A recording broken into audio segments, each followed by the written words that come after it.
என்ன இது மூணும் பார்க்கக்கூடாது. நதி எங்கேருந்து புறப்பட்டு வந்ததுன்னு பார்த்தீங்கன்னா வச்சுங்க, எங்கேருந்து கிளம்பி வருதுன்னு பார்த்தீங்கன்னா வச்சுங்க, அதில் போய் நீங்கள் குளிக்க முடியாது. இந்த படிக்கட்டில் நீங்கள் குளிச்சுன்னு இருப்பீங்க, அடுத்த படிக்கட்டில் ஒருத்தன் குண்டி கழுவின்னு இருப்பான். ஏன்னா அது ஓடுற தண்ணி, அதுக்கு தோஷம் கிடையாது, தீட்டும் கிடையாது. என்ன அதை பார்க்கக்கூடாது. ரிஷி மூலம், ரிஷியோட இப்போ நான் ரிஷின்னு சொன்னேன்ல, என்னுடைய வாழ்க்கையில் முன்பகுதி ரொம்ப மோசமாக கூட இருந்தது. என்ன அந்த மாதிரி ஒரு ரிஷிகளுக்கும் வாழ்க்கையில் வந்து முன்பகுதி எப்படி வேணா இருந்திருக்கும். அவள் ரிஷி ஆனதுக்கப்புறம் அவள் எப்படி இருக்கா அதைத்தான் நீங்கள் பார்க்கணும். அவள் உங்களுக்கு என்ன சொல்கிறா, நல்லது சொல்கிறாளா கெட்டது சொல்கிறாளா, அதைத்தான் நீங்கள் பார்க்கணும். அவர்களுடைய லைஃப்பை நீங்கள் ஆராய்ச்சி பண்ணக்கூடாது. 2 புரியுதா? ரிஷி மூலம் நதி மூலம் பார்ப்பது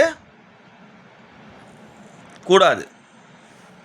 பார்க்காம அவர்கள் சொல்லும் வாக்கை தெய்வ வாக்காக எடுத்துக்கொண்டு அதை எப்போ அவங்க செயல்படுத்த சொல்லியிருக்காங்களோ அந்த டயத்துக்குள்ளே நீங்கள் செயல்படுத்தினெல்லாம் நீங்கள் வாழ்க்கையில் நன்னா இருக்கலாம். ஓம் ஸ்ரீ காமாட்சி நமஹ. இது முக்கியமான பிரம்ம வாக்கு. உங்கள் கிருஷ்ணன் ஐயர். ஓம் ஸ்ரீ காமாட்சி நமஹ. அனைவரும் சுகத்துடன் வாழ அம்பாளை பிரார்த்திக்கிறேன்.